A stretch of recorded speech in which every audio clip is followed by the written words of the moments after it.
മിശിഹായിൽ പ്രിയമുള്ള Shalom T V പ്രേക്ഷകരെ, ഇന്നേ ദിവസം വിദ്യാഭ്യാസവുമായി ബന്ധപ്പെട്ട് മാതാപിതാക്കളുടെ കടമകൾ നമ്മൾ ചിന്തിക്കുകയാണ്.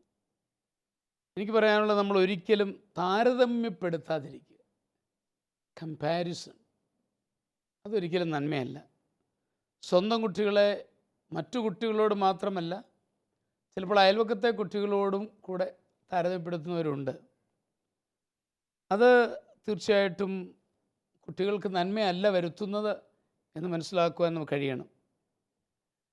ഈ കുട്ടികൾ വിജയിക്കുകയില്ല. ഈച്ച് പേഴ്സൺ ഈസ് യുണീക്ക് എന്ന് പറയുന്ന പോലെ ഓരോ കുട്ടിക്കും അതതിൻ്റെ അല്ലെങ്കിൽ അവനവൻ്റെ പ്രത്യേകതകളുണ്ട് എന്നുള്ളത് മനസ്സിലാക്കുവാൻ സാധിക്കണം. മറ്റൊരാളെ പോലെ ആകാൻ എനിക്ക് പറ്റില്ല. ഞാനാണ്. ആ ഒരു ബോധ്യം എല്ലാ മനുഷ്യരിലും ഉള്ളതാണ്. അത് നമ്മൾ നിലനിർത്തുന്നതിൽ തെറ്റില്ല. അപ്പോൾ അതിനെ നമ്മൾ നിർബന്ധിക്കരുത്. മറ്റൊരാളെ പോലെ നീ ആകണം, അല്ല ചേട്ടനെ പോലെ അനിയൻ, ആങ്ങളെ പോലെ പെങ്ങൾ വരാൻ പറ്റുകയില്ല. മാതാപിതാക്കൾ കുട്ടികളുടെ കഴിവുകൾ മനസ്സിലാക്കുക എന്നുള്ളതാണ് രണ്ടാമത് എനിക്ക് പറയാനുള്ളത്. അത്ര എളുപ്പമല്ല. പലരും മാർക്ക് നോക്കും, ഏത് വിഷയത്തിന് കൂടുതൽ മാർക്കാണ്, അപ്പോൾ ഇവന് അങ്ങനെ നോക്കിയാൽ പോരാ. രണ്ട് കാര്യങ്ങൾ ഒന്നിച്ചു പോകുന്നു. ഒന്ന് താല്പര്യം, മറ്റൊന്ന് വാസന.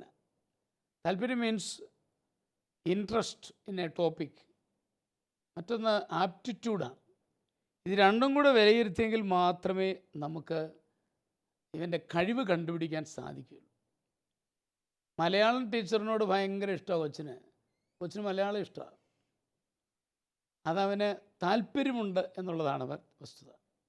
എന്നാൽ ആപ്റ്റിറ്റ്യൂഡ് എന്ന് പറയുന്നത് അവൻ ചെയ്യുന്ന പ്രവൃത്തികളിൽ ചില കാര്യങ്ങളോട്, ടെക്നിക്കലായിട്ടുള്ള കാര്യങ്ങളൊക്കെ ആകാം, അവന് അത് താല്പര്യപൂർവ്വം ചെയ്യുന്നെങ്കിൽ അതിൻ്റെ അർത്ഥം അവന് അവിടെ ആപ്റ്റിറ്റ്യൂഡ് എന്നാണ്. അതുകൊണ്ട് ഇതിനെ നമുക്ക് അധ്യാപകരോട് ഒന്ന് ചോദിച്ചാൽ കുറച്ചുകൂടെ അവർ ഡിറക്ഷനൊക്കെ തരുമെന്നാണ് ഞാൻ കരുതുന്നത്. അത് മാതാപിതാക്കൾ മനസ്സിലാക്കിയിരിക്കും. മൂന്നാമത്, വിജയം ആസ്വദിക്കാൻ കുട്ടികൾക്ക് അവസരം കൊടുക്കണം.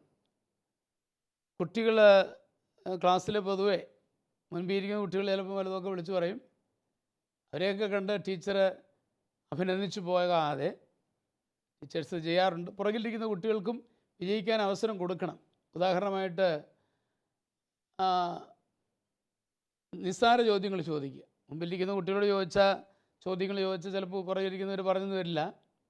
നിസ്സാര ചോദ്യങ്ങൾ, ഉദാഹരണമായിട്ട് നമ്മുടെ ഈ സ്കൂളിൻ്റെ പേരെന്താണ്, അവന് ചിലപ്പോൾ അവനറിയാം, 3-5 വർഷം പഠിച്ചതാണ്, അവൻ പേര് ചാടി പറയും.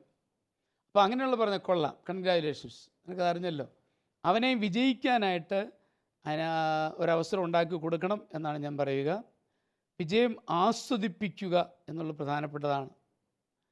പുതിയ കാര്യങ്ങൾ എടുക്കുവാനായിട്ട് വേണ്ടി വന്നാൽ പ്രസംഗങ്ങളൊക്കെ ആണെങ്കിൽ വീട്ടിൽ വെച്ച് റിഹേഴ്സൽ നടത്തുന്നത് വളരെ ഉചിതമാണ്. അതുപോലെ കുട്ടിയെ വിശ്രമിക്കാൻ പഠിപ്പിക്കണം. വിശ്രമമില്ലാതെ പഠിച്ചോളൂ എന്ന് പറയുന്നത് നന്മയല്ല. പഠിച്ചുകൊണ്ടിരിക്കുന്നതിനിടയ്ക്ക് അടുക്കളയിൽ വന്ന് ഇച്ചിരി തേങ്ങാപ്പീര് തിന്നുവോ വെണ്ടയ്ക്ക മുറിച്ച് കുറിക്കുകയൊക്കെ ചെയ്താൽ ഇട്ടേക്കണ സാരമില്ല, എത്രയായില്ലേ, ഇനി ഒട്ടും പോയി പഠിക്കുക കേട്ടോ എന്ന് പറഞ്ഞാൽ തിരിച്ചു വിടുക. ഇടയ്ക്കൊരു ബ്രേക്കൊക്കെ നല്ലതാണ് എന്നുള്ളതും കൂടെ ഞാൻ ഈ അവസരത്തിൽ തീർച്ചയായിട്ടും ഓർമ്മിപ്പിക്കുകയാണ്. ചെറിയ നുറുങ്ങുകൾ പഠനത്തോട് ബന്ധപ്പെടുത്തി ഞാൻ തന്നേ ഉള്ളൂ. ഇത്രയും ചിന്തകളോടുകൂടി നമുക്ക് ഇന്നത്തെ കത്തിലേക്ക് പ്രവേശിക്കാം. ഇന്നത്തെ കത്ത് ആരുടേതാണ്? ഇന്നത്തെ ആദ്യത്തെ കത്ത് പത്തനംതിട്ടയിൽ നിന്നും സിസി എന്ന വീട്ടമ്മയുടേതാണ്. എൻ്റെ വീട് മണിമലയാണ്. വളരെ അറിയപ്പെടുന്ന ഒരു കുടുംബമാണ്. എൻ്റെ ആങ്ങള ഒരു വൈദികനാണ്. എൻ്റെ ഭർത്താവ് ഒരു എക്സ് മിലിറ്ററിയാണ്. എന്നെ ഇപ്പോൾ വളരെയധികം അലട്ടുന്ന പ്രശ്നം എൻ്റെ ഭർത്താവ് നന്നായി മദ്യപിക്കുന്നയാളാണ് എന്നുള്ളതാണ്. ഞങ്ങൾക്ക് 4 കൊച്ചു കുട്ടികളാണുള്ളത്. വീട്ടിലിരുന്ന് കോട്രായും അതിലധികവും കഴിക്കുമ്പോൾ കുട്ടികളെല്ലാം അത് കാണുന്നുണ്ട്. അവർക്ക് വലിയ ദുർമാതൃകയാണല്ലോ ഇത് നൽകുന്നത്. ഞാൻ എത്ര പറഞ്ഞിട്ടും അദ്ദേഹം അത് മനസ്സിലാക്കുന്നില്ല. ചിലപ്പോൾ കമ്പനി കൂടിയും വീട്ടിലിരുന്ന് മദ്യപിക്കും. ഇതെല്ലാം എന്നെ വളരെയധികം അലട്ടുന്നു. ഞങ്ങളുടെ കുടുംബത്തിൽ ആരും കഴിക്കുകയില്ല. ഈ നിലയിൽ എന്തു ചെയ്യണമെന്ന് ഒന്ന് പറഞ്ഞു തരാമോ? തീർച്ചയായിട്ടും സിസിയുടെ ബുദ്ധിമുട്ട് ഞാൻ മനസ്സിലാക്കുന്നു. സിസിയുടെ വീട്ടിൽ മദ്യപാനമില്ലാത്തതിനാൽ വിഷമം ഏറും എന്നും എനിക്കറിയാം. ചെറുപ്പം മുതൽ അങ്ങനെയൊന്നും കണ്ടിട്ടില്ല. ഇവിടെ വരുമ്പോൾ ഇങ്ങനെയുള്ള അനുഭവങ്ങൾ ബുദ്ധിമുട്ടുള്ളതാക്കുന്നതാണ്. എന്നാൽ ദൈവം തന്ന ജീവിത പങ്കാളിയെ വിശുദ്ധീകരിക്കുവാൻ സിസിക്ക് കടമയുണ്ട് എന്ന് പറയാനാണ് ഞാൻ ആഗ്രഹിക്കുക. 1 കൊരിന്തോസ് 7:14 പറയുന്നു, ദമ്പതികൾ പരസ്പരം വിശുദ്ധീകരിക്കണം. അപ്പോൾ വിശ്വാസത്തിൽ നിന്നും ഒരുപക്ഷേ അകന്നു പോയിട്ടുണ്ട് മദ്യപാനം വഴിയായിട്ട്. അപ്പോൾ അദ്ദേഹത്തെ വിശുദ്ധീകരിച്ചെടുക്കാനുള്ളൊരു ചുമതല സിസിക്കുണ്ട് എന്നാണ് എനിക്ക് പറയാനുള്ളത്. നമുക്ക് ഭർത്താവിനെ വിശുദ്ധീകരിച്ചെടുക്കാൻ എന്ത് ചെയ്യാം എന്ന് നോക്കാം. ആദ്യമായിട്ട് എനിക്ക് പറയാനുള്ളത് പ്രാർത്ഥനയാണ്. ഭർത്താവിനെ സമർപ്പിച്ച് പ്രാർത്ഥിക്കുക, തിരുരക്തം തളിച്ച് പ്രാർത്ഥിക്കുക.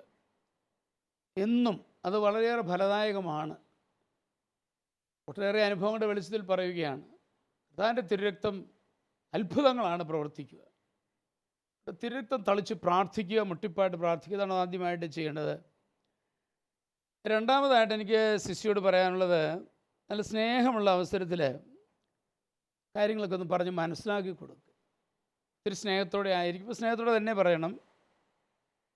എക്സ് മിലിറ്ററിക്ക് കോട്ട കിട്ടും, അത് കുടിച്ച് ശീലിച്ചു പോയി എന്നൊക്കെ പറയും.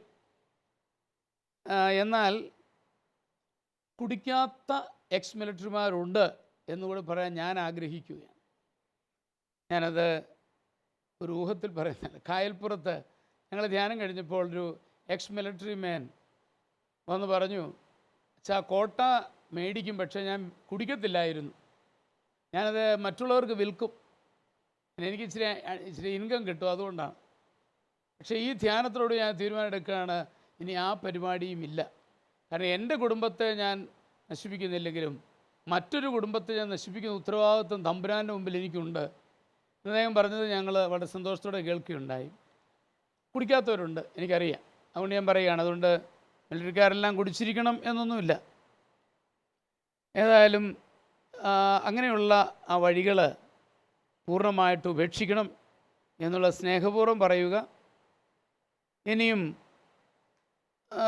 ഒരുപക്ഷേ ഇതൊരു വെല്ലുവിളിയായിട്ട് എടുത്തുകൊണ്ട് എനിക്ക് സിസിയോട് പറയാനുള്ളത്, കൗൺസിലിങ്ങിനായിട്ട് പ്രേരിപ്പിക്കുക. നമുക്കൊന്ന് പോയാലോ, ധ്യാനം ഒക്കെ ഇവിടെ ഒന്ന് നോക്കുന്നത് നല്ലതാണ്. അങ്ങനെ അതിൽ നിന്ന് വിമുക്തമാക്കാനായിട്ട് സിസി പരിശ്രമിക്കണം. സാധിക്കുമെന്ന് തന്നെയാണ് ഞാൻ പ്രതീക്ഷിക്കുന്നത്. കുടുംബം നശിക്കാതിരിക്കുവാനായിട്ട് പ്രാർത്ഥിക്കാം. സിസി വഴി കുടുംബം രക്ഷിക്കപ്പെടും. അതിനാണ് മകളെ ആ വീട്ടിലേക്ക് കൊണ്ടുവന്നത് എന്ന് ഞാനങ്ങ് പറയുകയാണ്. നല്ലൊരു കുടുംബത്തിലാണ്, നമ്മുടെ വീട്ടിൽ ഇതില്ല. ഈ തിന്മയുള്ള വീട്ടിൽ കൊണ്ടുവന്ന് ആ തിന്മ അവിടെ നിന്ന് എടുത്തു കളയാനുള്ള ഈശോയുടെ ഒരു പദ്ധതിയുടെ ഭാഗമാണ്. അതിനായിട്ട് അങ്ങേയറ്റം ശ്രമിക്കണം എന്നാണ് എനിക്കിതേപ്പറ്റി പറയാനുള്ളത്. ഇതേപ്പറ്റി എന്താണ് നിമ്മിക്ക് പറയാനുള്ളത്? സിസി എന്ന വീട്ടമ്മ പിന്നെ മണിമല ഒരു നല്ല കുടുംബത്തിൽ മദ്യപാനമൊന്നും ഉപയോഗിക്കാത്ത വീട്ടിലെയാണ്. അപ്പോൾ അവൾക്കിത് കാണുമ്പം വളരെ വിഷമമാണ്. അപ്പോൾ അവൾ മുഖേന ആ കുടുംബത്തെ വിശദീകരിക്കുന്നതിന് വേണ്ടിയാണ് ആ വീട്ടിലേക്ക് കൊണ്ടുവന്നത്. അപ്പം സിസി പിന്നെ ഈ എക്സ് മിലിറ്ററി അല്ലേ, എക്സ് മിലിറ്ററിക്ക് കോട്ട കിട്ടുമ്പോൾ സിസി ഒരു കാര്യം ചെയ്യാം. ആ കോട്ട ഏതായാലും വീട്ടിൽ മേടിച്ചുകൊണ്ട് വെക്കുമല്ലോ. മേടിച്ചുകൊണ്ട് വെക്കുന്ന കുപ്പിയുടെ അടുക്കൽ ചെന്ന് ഈശോയുടെ തിരുരക്തം അതിലേക്ക് ഒഴിച്ച് പ്രാർത്ഥിക്കുക. അപ്പോൾ ആ കോട്ട കഴിക്കുന്നവർ അത് മദ്യപിക്കുമ്പോൾ ഒന്നുകിൽ അത് ഛർദ്ദിച്ച് കളയും, അങ്ങനെ അവരുടെ മദ്യപാനം നിൽക്കും. അല്ലെങ്കിൽ ഒന്ന് പരീക്ഷിച്ച് നോക്കുക, അത് പ്രാർത്ഥിച്ചുകൊണ്ട് ചെയ്യുക. നിശ്ചയമായും അവരുടെ മദ്യപാനം നിൽക്കുമെന്ന് തന്നെ ഉറപ്പിച്ച് ഞാൻ പറയുകയാണ്. അതായത് തിരുരക്തത്തിന് അത്രയേറെ ശക്തിയുണ്ട്. അപ്പം തിരുരക്തം ആ കോട്ട കിട്ടുന്ന കുപ്പിയിൽ ഒഴിച്ച് പ്രാർത്ഥിച്ച് അവിടെ വെക്കുക. അപ്പോൾ അത് മദ്യപാനം മാറിക്കോളും എന്നാണ് എൻ്റെ അഭിപ്രായം. പിന്നെ വീട്ടിലിരുന്ന് കുഞ്ഞുങ്ങളുടെ മുൻപിൽ കഴിക്കുന്നത് ദുർമാതൃകയാണ്, അതൊരു ശാപവുമാണ്, അത് പാപമാണ് എന്ന് ബോധ്യപ്പെടുത്തി കൊടുക്കുക. പിന്നെ ആ ഭർത്താവിനെ നല്ല രീതിയിൽ ശുശ്രൂഷിക്കുകയും പരിചരിക്കുകയും ചെയ്യുക. അങ്ങനെയൊക്കെ ചെയ്യുമ്പോൾ സിസിക്ക് അദ്ദേഹത്തെ നേടിയെടുക്കാം. അതോടൊപ്പം കൂട്ടുകാരെ നേടിയെടുക്കാൻ പറ്റും. അദ്ദേഹത്തിൻ്റെ കൂട്ടുകാർ വീട്ടിലിരുന്ന് കുടിക്കുന്നു എന്ന് പറയുന്നു. അപ്പം പല കുടുംബങ്ങളെ രക്ഷിക്കുവാൻ സിസിയിലൂടെ സാധിക്കുമെന്നാണ് എൻ്റെ അഭിപ്രായം. തീർച്ചയായിട്ടും നിമി പറയുന്നത് തിരുരക്തത്തിൻ്റെ പ്രത്യേക ശക്തിയിൽ വിശ്വസിച്ചുകൊണ്ട് കുപ്പിയിൽ തന്നെ തളിച്ച് പ്രാർത്ഥിച്ച് അങ്ങനെ ആ ബന്ധനം മാറ്റിയെടുക്കാനായിട്ട് പരിശ്രമിക്കണം എന്നുള്ളതാണ്. ടോമിസ് എന്ത് പറയുന്നു? തീർച്ചയായിട്ടും മദ്യം ഇന്ന് സമൂഹത്തിലെ വലിയൊരു വിപത്ത് തന്നെ. ഒരു വീട്ടിലല്ല, അനേക വീടുകളിലും അനേക കുടുംബങ്ങളിലും തകർന്നുകൊണ്ടിരിക്കുക. പ്രത്യേകിച്ച് ഇപ്പോൾ ഈ സർക്കാരിൻ്റെ പുതിയ നയം വന്നു കഴിഞ്ഞിട്ട് കുറേ പേർക്ക് അതിൽ നിന്നുള്ള വിടുതലുണ്ട്. എന്നാൽ ആ വിടുതലിൽ പ്രാപിച്ചു വരുന്നവരെ വേണ്ടും വിധം ക്രമപ്പെടുത്താനും പറ്റുന്നില്ല. അതിനകത്ത് ഇപ്പോൾ ഈ സഭയും രാഷ്ട്രവും ഒക്കെ കുറേ കൂടെ ഉണർന്ന് പ്രവർത്തിച്ചാൽ കുറേ വിടുതലിലേക്ക് കൊണ്ടുവരാൻ പറ്റും. പക്ഷേ ഇവിടുത്തെ ഈ വിഷയത്തിൽ ഈ സഹോദരൻ വീട്ടിലിരുന്ന് കുടിക്കുന്നു, അതൊരു വലിയ പ്രശ്നമാണ്. ഷാപ്പിൽ പോയി കുടിക്കുന്നതിനേക്കാളും ഏറെ ഭവിഷ്യത്തുളവാക്കുന്നതാണ് ഭവനത്തിലിരുന്ന് മദ്യപിക്കുക. ഇത് കുഞ്ഞുങ്ങൾ കാണുക, കുഞ്ഞുങ്ങൾക്ക് ദുർമാതൃകയും തന്നെയുമല്ല കൂട്ടുകാരെയും വിളിച്ചുകൊണ്ട് വീട്ടിലേക്ക് കൊണ്ട് മദ്യപിക്കുക എന്ന് പറഞ്ഞു കഴിഞ്ഞാൽ വളരെ വളരെ ഗൗരവമുള്ള വിഷയമാണ്. അത് ഒരു കാരണവശാലും അനുവദിക്കാൻ പാടില്ലാത്തതാണ്. അതിനെ സ്നേഹത്തോടെ ഇരിക്കുമ്പം ഈ പ്രിയപ്പെട്ട സഹോദരി വ്യക്തമായ ബോധ്യം കൊടുക്കുക, ഒരു കാരണവശാലും വീട്ടിൽ അത് അനുവദിക്കാൻ പാടില്ല. അല്ലെങ്കിൽ ആ വരുന്ന ആളുകളെ നിരുത്സാഹപ്പെടുത്തി അവരെ ബോധമുള്ളപ്പെടുത്തേക്ക് അവരോട് പേഴ്സണലി കണ്ട് മേലാൽ വീട്ടിൽ വന്ന് കുടിക്കാൻ വരല്ലേ എന്നവരോടോ അവരുടെ ഭാര്യമാരോടോ ഒക്കെ പറഞ്ഞാൽ ചിലപ്പോൾ ഇയാൾക്കത് പ്രസ്റ്റീജിന് പിടിക്കാതൊക്കെ തിരിച്ച് റിയാക്ഷൻ ഉണ്ടാകാം. എങ്കിലും നമുക്കിത് താല്പര്യമില്ല എന്ന് ശക്തമായ എതിർപ്പുണ്ടെന്ന് മറ്റുള്ളവരെ അറിയിച്ചു കഴിഞ്ഞാൽ അവർ ചിലപ്പോൾ അങ്ങ് ബോധപൂർവം പിന്മാറിയുന്നവരാണ്. അങ്ങനെ അതിൽ നിന്ന് പിന്തിരിക്കാം. പക്ഷേ വീട്ടിലിരുന്ന് കുടിക്കുന്നതിനെയും സ്നേഹത്തോടെ ഈ മനുഷ്യനെ കയ്യിൽ കിട്ടുമ്പം അത് പറയണം. നമ്മുടെ കുഞ്ഞുങ്ങൾ 4 പേരുണ്ടെന്നാണ് പറഞ്ഞിരിക്കുന്നത്, ഇല്ലേ? 4 പേരാ. ഈ കുഞ്ഞുങ്ങൾക്ക് ദുർമാതൃക കൊടുത്തു പോകാൻ അത് അരുത് എന്ന് പറഞ്ഞ് കാല് പിടിച്ച് കരഞ്ഞ് നെരുവിളിച്ച് പ്രാർത്ഥിച്ചിട്ട് ഈ മനുഷ്യനെ തിരിച്ചെടുക്കണം. അപ്പോൾ അതിനെ ഈ പറഞ്ഞ പോലെ രക്തം കൊണ്ട് ഈ കോട്ട കിട്ടുന്നത് വീട്ടിൽ വന്ന് കുടിക്കുന്നു, വഴിയിൽ നിന്ന് വേറെയും കുടിക്കും. അപ്പം ഈ വ്യക്തിയെ തന്നെ അതിൽ കോട്ട കിട്ടുന്നതൊക്കെ ഈശോയുടെ രക്തം ഒഴിച്ച് കഴുകി പ്രാർത്ഥിക്കാനൊക്കെ പറയുന്നത് നല്ലത് തന്നെ. പക്ഷേ ഈ വ്യക്തിയെ കഴുകിയെടുക്കണം. അവനിൽ ഈ ആസക്തിയുടെ ഇത് കിടപ്പുണ്ട്. അപ്പോൾ അത് തിരുരക്തം കൊണ്ട് പ്രിയ സഹോദരി എല്ലാ ദിവസവും അവനെ തിരുരക്തം കൊണ്ട് കഴുകാൻ പ്രാർത്ഥിക്കുക. ഈശോയുടെ രക്തം സകല പാപവും നീക്കി നമ്മൾ വിശുദ്ധീകരിക്കുന്നതാണ്.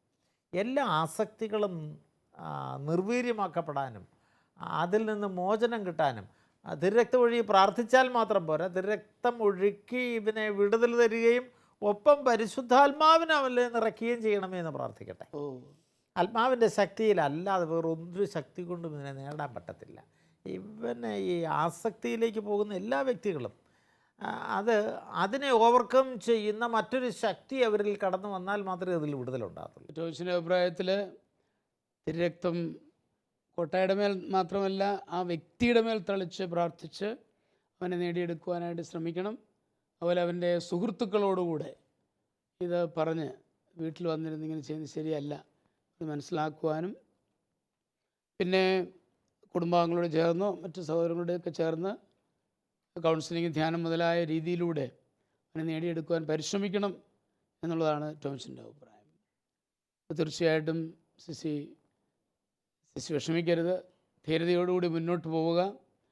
ഈ പറഞ്ഞ കാര്യങ്ങൾ നമുക്ക് എന്തുമാത്രം നടപ്പിലാക്കാൻ സാധിക്കുമോ അതുപോലെ അത് പ്രാർത്ഥനാപൂർവ്വം ചെയ്തുകൊണ്ട് കുടുംബത്തെ രക്ഷിച്ചെടുക്കുവാനായിട്ട് സിസിയെ ദൈവം വിളിച്ചിരിക്കുകയാണ്. അബോധത്തോടെ സിസി അങ്ങേയറ്റം പരിശ്രമിക്കുകയും പ്രാർത്ഥിക്കുകയും ചെയ്ത് ഞങ്ങളും പ്രാർത്ഥന നേരുകയാണ്. അടുത്ത കത്തിലേക്ക് കിടന്നല്ലോ. അടുത്ത കത്ത് തൃപ്പൂണിത്തറ നിന്നും സോജൻ എഴുതുന്നതാണ്. ബഹുമാനപ്പെട്ട ലൂയിസ് അച്ഛ, എനിക്ക് 4 മക്കളാണുള്ളത്. മൂത്ത മകൻ ഇപ്പോൾ വയസ്സ് 24 അവൻ അന്യമതത്തിൽപ്പെട്ട ഒരു പെൺകുട്ടിയുമായി പ്രേമത്തിലാണ്. അവൻ ആ വിവാഹം മതിയെന്ന് ശാഠ്യം പിടിക്കുകയാണ്. ഞങ്ങൾ 2 പേരും അവനെ കാര്യമായി ഉപദേശിച്ചു, എങ്കിലും ഫലം കാണുന്നില്ല. പെൺകുട്ടി നമ്മുടെ വിശ്വാസത്തിലേക്ക് വരുവാൻ താല്പര്യവും കാണിക്കുന്നില്ല. അവനും അതിനെക്കുറിച്ച് ഒരു ചിന്തയുമില്ല. വിവാഹം കഴിക്കണമെങ്കിൽ ഇത് മതിയെന്ന് നിർബന്ധം പിടിക്കുകയാണ്. ഈ സാഹചര്യത്തിൽ ഞങ്ങൾ എന്തു ചെയ്യണം? എങ്ങനെ ഇവനെ ഈ ബന്ധനത്തിൽ നിന്നും മോചിപ്പിക്കുവാൻ സാധിക്കും? അച്ഛനും ടീമംഗങ്ങളും പ്രാർത്ഥിക്കണമേ. ഉചിതമായ ഒരു മറുപടി നൽകണമേ. തീർച്ചയായിട്ടും ഞാൻ പ്രാർത്ഥിക്കാം. സാഹചര്യങ്ങൾ മനസ്സിലാക്കുന്നു. ഈ തലത്തിലുള്ള ധാരാളം കത്തുകൾ നമുക്ക് ലഭിക്കുന്നുണ്ട്. ഇന്നത്തെ ഒരു പ്രത്യേകതയാണിത്. പല കുട്ടികളും ആണായാൽ മതി അല്ലെ പെണ്ണായാൽ മതി, വിവാഹമൊക്കെ എന്നുള്ള ഒരു തത്വമൊക്കെ എടുത്ത് നീങ്ങുന്നതായിട്ട് മനസ്സിലാക്കുന്നുണ്ട്. ഇവിടെ മാതാപിതാക്കളുടെ വേദന വളരെ വലുതാണ്. ഇന്നത്തെ സാഹചര്യത്തിൽ ഇളയ കുട്ടികളുമുണ്ട്. ഞങ്ങൾ എന്ത് ചെയ്യുമെന്നുള്ള ഒരു അനുഭവത്തിലാണ് ഈ അപ്പനും അമ്മയും നിൽക്കുന്നത്. പൊതുവായിട്ട് ഞാൻ പറയുകയാണ്, തോബിത്ത് 4:12 പറയുന്ന അന്യജനതകളിൽ നിന്നും പങ്കാളിയെ സ്വീകരിക്കരുത്. മറ്റൊന്നും കൊണ്ടല്ല, വിഭാഗീയ ചിന്തയോ ഒന്നുമല്ലത്. കുടുംബജീവിതം കൂടുതൽ ശക്തിപ്പെട്ടു വരുവാൻ ആവശ്യമായ ആത്മീയ ഐക്യം ഉണ്ടാകണം. അതുകൊണ്ടാണ് അങ്ങനെ പറയുന്നത്. അതിനെ തെറ്റിദ്ധരിക്കരുത്. നമുക്ക് ഏകോദര സഹോദര ഭാവം പറയുന്നതൊക്കെ നല്ലത് തന്നെയാണ്. അതിനകത്തൊരു യാതൊരു കുറവും വരേണ്ട ആവശ്യമില്ല. പക്ഷേ കുടുംബജീവിതം എന്ന് പറഞ്ഞാൽ അത് യുണീക്കാണത്. പെട്ടെന്ന് എടുത്തു മാറ്റാനോ അല്ലെങ്കിൽ ഇത് പറ്റുകയില്ലെന്ന് വേറൊരാളെ നോക്കാമെന്ന് പറ്റുകയില്ലാത്ത ഒരു കാര്യമാണ്. അതുകൊണ്ട് തന്നെ അത് ആത്മീയ ഐക്യമുള്ളവർ തമ്മിലാവുന്നത് ഏറെ ആവശ്യമാണ് എന്നുള്ളത് മനസ്സിലാക്കുക. ഇനിയും അതിനെ പ്രേരിപ്പിക്കുക എന്നുള്ളതാണ് എനിക്ക് പറയാനുള്ളത്. നല്ലൊരു സൈക്കോളജിക്കൽ കൗൺസിലിങ്ങിന് വിട്ടുനോക്കുന്നത് നല്ലതാണ്. സാധാരണ കൗൺസിലിംഗ് അല്ലിത്, സൈക്കോളജിക്കൽ കൗൺസിലിംഗ് ആണ്. അപ്പം എന്തുമാത്രം ഇത് ഡീപ്പറാണ്, എന്തുമാത്രം ഈ ബന്ധം ആഴപ്പെട്ടിട്ടുണ്ട് എന്നിങ്ങനെയുള്ള കാര്യങ്ങൾ വിലയിരുത്തുവാൻ അദ്ദേഹത്തിന് സാധിക്കും. അതിന്ന് നമുക്ക് അവൈലബിളാണ്. അതുകൊണ്ട് അതിനായിട്ടൊന്ന് പരിശ്രമിക്കണമെന്നാണ് എനിക്ക് പറയാനുള്ളത്. പൊതുവേ എന്നെ കേൾക്കുന്ന എല്ലാ യുവജനങ്ങളോടും എനിക്ക് പറയാനുള്ളത്, ഉത്തമഗീതം 3:15, സമയമാകുന്നതിന് മുൻപ് പ്രേമത്തെ തട്ടി ഉണർത്തരുത്. വിവാഹമാണ് ആ സമയം എന്ന് പറയുക. അതിനുശേഷം തീർച്ചയായിട്ടും നമ്മൾ പ്രേമിക്കണം. ടോമിച്ചും പലപ്പോഴും പറയാറുള്ളത് പോലെ സ്നേഹിച്ച് അങ്ങ് നിറയ്ക്കണം. സ്നേഹ ടാങ്ക് നിറയ്ക്കുക, അതാവശ്യമാണ്. എപ്പോഴാണ്? വിവാഹം കഴിയുമ്പോൾ. അല്ലാതെ അതിനു മുൻപ് നമ്മുടെ കരിയറും ഒക്കെ നശിപ്പിച്ച് ഇങ്ങനെയുള്ളതിൻ്റെ പുറകെ പോകാതിരിക്കാൻ പ്രത്യേകം ശ്രദ്ധിക്കണം. സ്നേഹപൂർവ്വം ഓർമ്മിപ്പിക്കുകയാണ്. സോജനോട് പറയാനുള്ളത്, പരിശ്രമിച്ച് മോചനം കിട്ടാനായിട്ട് പരിശ്രമിക്കുക. ഞങ്ങൾ പ്രാർത്ഥിക്കാം. തളരാതെ സോജനും കുടുംബവും തിരുരക്തം തളിച്ച് പ്രാർത്ഥിക്കണം. തിന്മയുടെ സ്വാധീനം ഇവിടെ ഉണ്ട്. തളരാതെ പ്രാർത്ഥിക്കുക, ദൈവം ഫലം തരും എന്നാണ് എനിക്കിതേപ്പറ്റി പറയാനുള്ളത്. ഇതേപ്പറ്റി എന്താണ് ടോമിച്ചിന് പറയാനുള്ളത്? ഇതിനകത്ത് സോജനോട് പറയാനുള്ള, ആദ്യമേ അവന് 24 വയസ്സേ ആയുള്ളൂ. കല്യാണം കഴിക്കാനുള്ള പക്വതയിലേക്ക് അവൻ എത്തിയിട്ടില്ല. കാരണം 24 വയസ്സ് അവൻ്റെ അവൻ ഇച്ചിരൂടെ മുന്നോട്ട് പോകുന്നു എന്നല്ല. അവൻ്റെ പഠിത്തത്തെ പറ്റിയൊന്നും പറഞ്ഞിട്ടില്ല. അവൻ എന്നാ പഠിക്കുന്നു അതിനെപ്പറ്റില്ല. അവന് ഈ മകൻ കല്യാണം കഴിക്കാൻ പ്രായമായിട്ടില്ല. 24 വയസ്സെന്ന് പറയുന്നത് ഒരു കുടുംബജീവിതത്തിൻ്റെ ഉത്തരവാദിത്വം ഏറ്റെടുത്തുകൊണ്ട് ഭംഗിയായിട്ട് കൊണ്ടുപോകാൻ പറ്റുന്ന ആ പക്വതയിലേക്ക് ആയിട്ടില്ല. അതുകൊണ്ട് അവനെ തൽക്കാലത്തേക്ക് മോനെ സമയമാകട്ടെ എന്ന് പറയുന്നത് നിരുത്സാഹപ്പെടുത്താനായിട്ട് ശ്രമിക്കാം. പക്ഷേ അവനിപ്പം വേറൊരു പ്രാന്തിലാണ്. അവൻ ഈ പ്രേമമെന്ന് പറയുന്നത് തലയിൽ കയറി പിടിച്ച് നിൽക്കുന്ന ഇത് പറഞ്ഞാൽ അത്ര എളുപ്പം അവനെ മനസ്സിലാക്കാൻ എളുപ്പമല്ല. പക്ഷേ ഒരു കാര്യം, ഇപ്പം ഈ സോജൻ്റെ മകൻ ഇത് കേൾക്കുന്നുണ്ടെങ്കിൽ ഒരു കാര്യം അടിവരയിട്ട് പറയുന്നത്, മോനെ ജീവിതം കുഞ്ഞുകളിയല്ല, അത് ജീവിക്കാനുള്ളതാണ്. അത് സന്തോഷത്തോടും സമാധാനത്തോടും അനുഗ്രഹത്തിൻ്റെ തികവിലും പൂർത്തീകരിക്കേണ്ടതാണ്. അതിന് ദൈവം ഏൽപ്പിച്ചു തരുന്ന ആ സമയത്തിന് കാത്തിരിക്കാനും തമ്പുരാൻ്റെ വഴി വിട്ടുപോകാതെ അവൻ്റെ വഴിയിൽ പക്വതയാർന്ന ജീവിതത്തിലേക്ക് ഇറങ്ങിത്തിരിക്കാനും തയ്യാറാകണം. ഇന്ന് സീരിയലിലോ സിനിമയിലോ കാണുന്ന വേഷം കെട്ടിക്കൊണ്ട് ഇറങ്ങിത്തിരിച്ചാൽ ഇത് അപകടത്തിൽ ചെന്ന് ചാടും. ഈ മിന്നുന്നതെല്ലാം പൊന്നല്ല. കാരണന്മാർ പലപ്പോഴും പറഞ്ഞു വെച്ചിരിക്കുന്നത് മിന്നുന്നതെല്ലാം പൊന്നല്ല. ഈ കാണുന്നതെല്ലാം മനോഹരമാണെന്ന് വിചാരിച്ചിട്ട് എടുത്ത് ചാടിയാൽ അതിൻ്റെ പിന്നിൽ വേറെ ഉണ്ട്. അതുകൊണ്ട് മോൻ ഒരു കാര്യം ചിന്തിച്ചോളുക, ഒരക്രൈസ്തവമായ ഒരു പെങ്കൊച്ചിനെ നീ കല്യാണം കഴിച്ചുകൊണ്ടിരുന്നു. നീ കല്യാണം കഴിക്കുന്ന ഒരു വ്യക്തി ആണെങ്കിൽ പോലും അവളുടെ പിന്നിലൊരു കുടുംബമുണ്ട്, നിനക്കൊരു കുടുംബമുണ്ട്. ഈ 2 കുടുംബങ്ങൾ തമ്മിലുള്ള ബന്ധങ്ങൾ കൂടിയാണ് വിവാഹം. 2 വ്യക്തികൾ മാത്രമായിട്ട് ഒരിക്കലും, നമ്മളെല്ലാം മനുഷ്യർ സമൂഹജീവിയാണ്. മറ്റുള്ളവരില്ലാതെ പോകാൻ പറ്റില്ല. നീയും അവളുമായിട്ട് മാത്രം ഒരു ജീവിതം ഇല്ല. അതുകൊണ്ട് മോനെ, മോൻ മാത്രമല്ല എന്നെ കേൾക്കുന്ന അല്ലേ ശലോമിലെ പ്രേക്ഷകരായ യുവജനങ്ങളോട് എല്ലാവരോടും, ഇത് 2 കുടുംബങ്ങൾ തമ്മിലുള്ള ബന്ധമായതുകൊണ്ട് 2 കുടുംബങ്ങൾക്ക് ചേരുന്ന അന്തസ്സും ആഭിജാത്യവും സാഹചര്യങ്ങളും എല്ലാം ഇണങ്ങുന്ന വിവാഹത്തിലേക്ക് വേണം ഇറങ്ങിത്തിരിക്കാൻ. സ്ത്രീയോ പുരുഷനോ കണ്ട് ഇഷ്ടപ്പെട്ടതുകൊണ്ട് വിവാഹം എന്ന് പറയുന്നത് ശരിയല്ല. വിവാഹം ഇഷ്ടപ്പെട്ടവരെല്ലാം വിവാഹം കഴിക്കാൻ പറ്റത്തില്ല. നമുക്ക് ഇഷ്ടപ്പെട്ടത് പലരും കാണും. അതൊന്നുമല്ല വിവാഹത്തിലേക്ക്. ഇഷ്ടപ്പെട്ടതൊക്കെ ഉള്ള നല്ല കാര്യം. പക്ഷേ അതൊട്ടുകൂടി ശ്രദ്ധിക്കണം എന്ന് മോനോട് എനിക്ക് പറയാനുള്ളത്. 2, മാതാപിതാക്കളോട് പറയാനുള്ളത്, ഈ സാഹചര്യത്തിൽ വിശുദ്ധ കുർബാനയിൽ അവനെ സമർപ്പിക്കുക. ആ കുഞ്ഞിൻ്റെ മനസ്സിൽ കയറിയിരിക്കുന്ന തിന്മയുടെ സ്വാധീനമുണ്ട്. അത് കഴുകിക്കളയാൻ, തിരുരക്തം കൊണ്ട് കഴുകാൻ ഈശോയുടെ ബലിപീഠത്തെങ്കിലെ ആ കൂദാശ അർപ്പണത്തിന് അവനെ വെച്ചു കൊടുക്കുക. ബലിപീഠത്തെങ്കിലേക്ക് കാസായാലും ബീലാസായാലും അവനെ വെച്ചു കൊടുക്കുക. എൻ്റെ കർത്താവേ, നിൻ്റെ പരിശുദ്ധാത്മാവ് ഇറങ്ങി അവനെ വിശുദ്ധീകരിക്കട്ടെ. അവനുള്ള തിന്മയുടെ ആസക്തികൾ നിർവീര്യമാക്കപ്പെടട്ടെ. നല്ല ചിന്ത അവന് കൊടുക്കണമേ എന്ന് പ്രാർത്ഥിക്കുക. തമ്പുരാൻ ഇടപെടും. ഈ കുഞ്ഞിൻ്റെ മനസ്സിലുള്ള വികാരങ്ങളുടെ ബഹിസ്ഫുരണമായത് ഇപ്പോൾ 24 വയസ്സുള്ള കുഞ്ഞിന് പക്വതയോടെ തീരുമാനമെടുക്കാനുള്ള പ്രായമായിട്ടില്ല. അപ്പോൾ അവിടെ നിങ്ങളുടെ ഒരു വലിയ ശ്രദ്ധ അവന് കൊടുക്കണം. അരുതാത്ത വഴികളിലേക്ക് അവൻ എടുത്ത് ചാടാതിരിക്കാൻ ശ്രദ്ധിക്കണം. ഈ സാഹചര്യത്തിലൊക്കെ പറയുന്നത് മുഴുവനൊന്നും ഉൾക്കൊള്ളാനുള്ള പക്വത അവർക്കില്ല. ഇപ്പം ഞാൻ കേൾക്കുന്നവർക്ക് പോലും ഈ വചനങ്ങൾ കേട്ട് കഴിഞ്ഞാൽ ഒരുപക്ഷെ അവർക്കത് മുഴുവൻ ഉൾക്കൊള്ളണമെന്നില്ല. പക്ഷേ എങ്കിലും ഒരു കാര്യം മക്കളോട് പറയാനുള്ളത്, ഞാനൊരു പ്രായമുള്ള ആളെന്നുള്ള നിലയ്ക്ക് എല്ലാവരും കുഞ്ഞുങ്ങളായിട്ട് വളർന്നു വരുന്നവരാണ്. ഈ പക്വതയുടെ ആ കാലഘട്ടത്തിലേക്ക് എത്തുന്നിടം വരെ ജീവിതബന്ധിയായിട്ടുള്ള ലോങ് ലൈഫിൻ്റേതായ കാര്യങ്ങളിൽ തീരുമാനമെടുക്കാൻ നിങ്ങൾ മുതിരാതിരിക്കുന്നത് നല്ലതാണ്. ഇച്ചിലൂടെ ശാന്തമായിട്ട് ആലോചിച്ചു മാതാപിതാക്കൾ വിവാഹം എന്നൊക്കെ പറയുന്നത് മാതാപിതാക്കളെ കൂടെ ഉൾപ്പെടുത്തിക്കൊണ്ട് അവരുടെ കൂടെ സഹോദരങ്ങളും മാതാപിതാക്കളും എല്ലാവരും കൂടെ ചേർന്ന ഒരു അന്തസ്സിലേക്ക് കടന്നു പോകുന്നതാണ് എന്തുകൊണ്ടും അഭികാമ്യം. അതുകൊണ്ട് എന്നെ കേൾക്കുന്ന ഈ സോജൻ്റെ മകൻ മാത്രമല്ല, കേൾക്കുന്ന എല്ലാ യുവജനങ്ങളോടും പറയും, നിങ്ങൾ പ്രാർത്ഥിക്കണം നല്ല ജീവിത പങ്കാളിയെ കിട്ടാൻ. എൻ്റെ ഈശോയെ, എൻ്റെ കുടുംബജീവിതം അനുഗ്രഹിക്കപ്പെട്ട കുടുംബജീവിതം നയിക്കുന്നതിന് യോജിച്ച നല്ല ജീവിത പങ്കാളിയെ എനിക്ക് തരണമേ എന്ന് നിരന്തരം എല്ലാവരും പ്രാർത്ഥിക്കുക. ദൈവം നിങ്ങൾക്ക് നല്ല ജീവിത പങ്കാളിയെ തരും. നിങ്ങൾ കണ്ടുപിടിച്ച് എൻ്റെ പുറകെ നടക്കണ്ട എന്നാണ് എനിക്ക് പറയാനുള്ളത്. ജോൺസൻ്റെ ചിന്തയിൽ പ്രധാനമായിട്ടും മാതാപിതാക്കളോട് വിശുദ്ധ കുർബാനയിൽ ഇവനെ സമർപ്പിച്ച് പ്രാർത്ഥിക്കണമെന്നുള്ള ചിന്ത കൊണ്ടുവരികയുണ്ടായി. വളരെയേറെ ശരിയാണ്. അപ്പോൾ കർത്താവ് അത്ഭുതം അവിടെ പ്രവർത്തിക്കും എന്നുള്ള സംശയമില്ല. യുവജനങ്ങളോടുള്ള അഭ്യർത്ഥനയും എല്ലാവരും കേട്ടിട്ടുണ്ടല്ലോ. നിമിക്ക് എന്താണ് ഇതേപ്പറ്റി പറയാനുള്ളത്?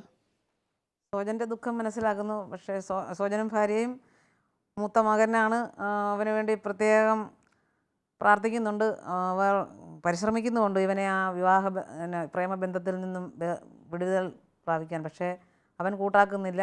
അവൾ ഇങ്ങോട്ട് വരാനും പറ്റത്തില്ല എന്നാണ് പറയുന്നത്. അപ്പോൾ അന്യ മതസ്ഥരുമായിട്ടുള്ള വിവാഹം വേണ്ട എന്നു നമ്മുടെ പൂർവ്വപിതാക്കന്മാർ പറയുന്നത് അവരിലെ പിന്നെ പല ബോധ്യങ്ങളാണ്. പിന്നെ അതുപോലെ തന്നെ വിഗ്രഹ ആരാധന അങ്ങനെയുള്ളതൊക്കെ അത് അവരുടെ കുടുംബത്തിലേക്ക് കടന്നു വരാതിരിക്കാൻ പറയുന്നതാണ്. അല്ലാതെ ഇവർക്ക് ഒരു വീഴ്ച ഉണ്ടാകാൻ ഒരിക്കലും മാതാപിതാക്കൾ ആഗ്രഹിക്കുന്നില്ല. അവരുടെ നന്മയാണ് എപ്പോഴും ആഗ്രഹിക്കുന്നത്. പക്ഷേ സോജൻ്റെ മകൻ അത് മനസ്സിലാക്കുന്നില്ല. മാതാപിതാക്കൾ വേദനയോടുകൂടി പറയുന്നുണ്ട്.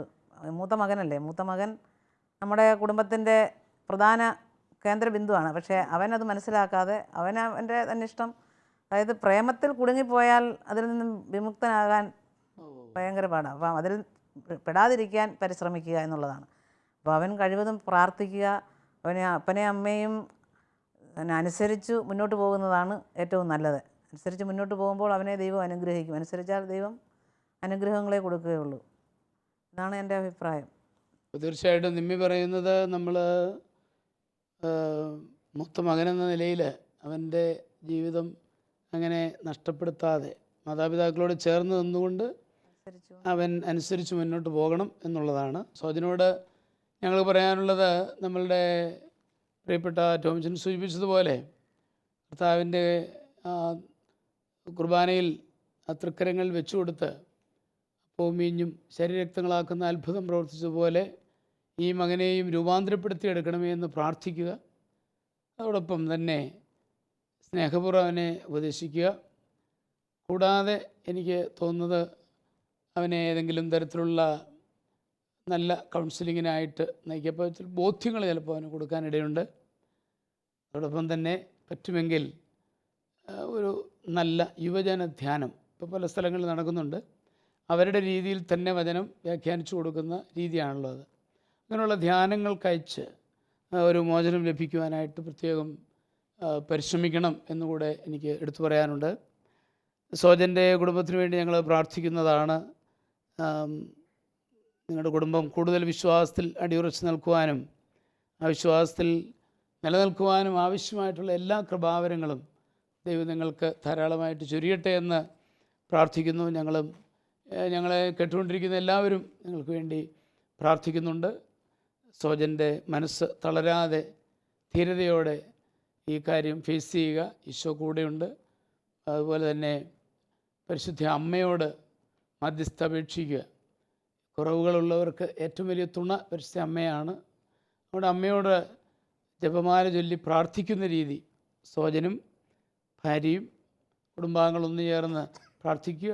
അവനൊരു മോശമാണെന്നോ അവനെ താഴ്ത്തി കെട്ടിക്കൊണ്ടോ ഒന്നും വേണ്ട. സ്നേഹപൂർവ്വം അവനെ സ്വന്തമാക്കിക്കൊണ്ട് പ്രാർത്ഥനയിലൂടെ മാറുമ്പോൾ ഒത്തിരി മാറ്റം ആ കുടുംബത്തിലുണ്ടാകും എന്ന് തന്നെയാണ് വിശ്വസിക്കുക. അതുപോലെ കുടുംബജീവിതത്തിൽ ഇതുപോലെ വിഷമം അനുഭവിക്കുന്ന ധാരാളം കുടുംബങ്ങളുണ്ട്. ഈ നമ്മുടെ ഫാമിലി കൗൺസിലിംഗ് എപ്പിസോഡിൽ തന്നെ പല കത്തുകൾ ഈ ലൈനിൽ വന്നിട്ടുണ്ട്. അവരോട് ഒക്കെ എനിക്ക് പറയാനുള്ളത് ഇത് തന്നെയാണ്. അങ്ങനെ ഒരു കുട്ടിക്ക് മാറ്റം ഉണ്ടാകുമ്പോൾ തന്നെ നമ്മൾ ആദ്യം മുറുകെ പിടിക്കേണ്ടത് കർത്താവിലാണ്. അതിന് അസാധ്യമായിട്ടൊന്നുമില്ല. അതുകൊണ്ട് പ്രാർത്ഥിച്ചുകൊണ്ട് മുന്നേറുക. ഒരിക്കലും സ്നേഹം പിൻവലിക്കുകയല്ല, സ്നേഹം കൂടുതൽ കൊടുത്തുകൊണ്ട് ആ വ്യക്തിയെ സ്വന്തമാക്കാനും നല്ല വഴിയിലൂടെ നയിക്കുവാനും ഒരു പ്രത്യേകമായ പരിശ്രമം ഉണ്ടാകണം എന്ന് വളരെ സ്നേഹപൂർവ്വം ഓർമ്മിപ്പിക്കുകയാണ്. ഈ ചിന്തകൾ നിങ്ങളുടെ ഹൃദയത്തെ ആശ്വസിപ്പിക്കും എന്ന് തന്നെ കരുതുകയാണ്. അതോടൊപ്പം കൂടുതലായിട്ട് പ്രാർത്ഥനയുടെ ഒരു മനോഭാവം ഞങ്ങൾ ഈ കേട്ടുകൊണ്ടിരിക്കുന്ന എല്ലാവരും ഇങ്ങനെയുള്ള കുടുംബങ്ങൾക്ക് വേണ്ടി പ്രത്യേകം ഒന്ന് പ്രാർത്ഥിക്കണം.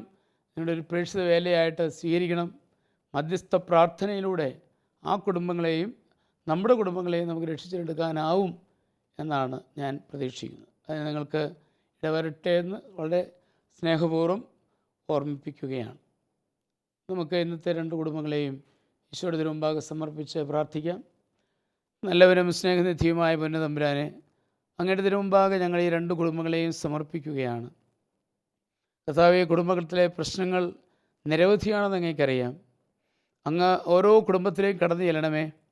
അവിടെ ആ പ്രശ്നത്തിന് മൂലകാരണം എന്താണെന്ന് മനസ്സിലാക്കിക്കൊണ്ട് അങ്ങ് ഇടപെടുകയും ആ തിന്മയുടെ സ്വാധീനങ്ങളെ നിഷ്കാസനം ചെയ്തുകൊണ്ട് ആ കുടുംബങ്ങളെ രക്ഷയിലേക്ക് ആനയിക്കുകയും ചെയ്യണമേ.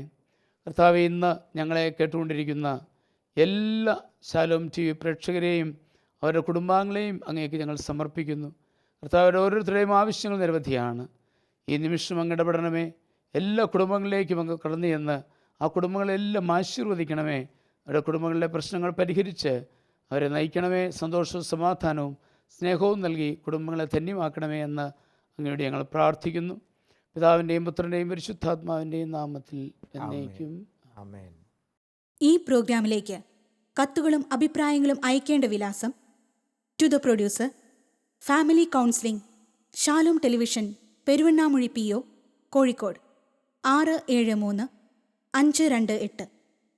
Email info@shalomtelevision.com.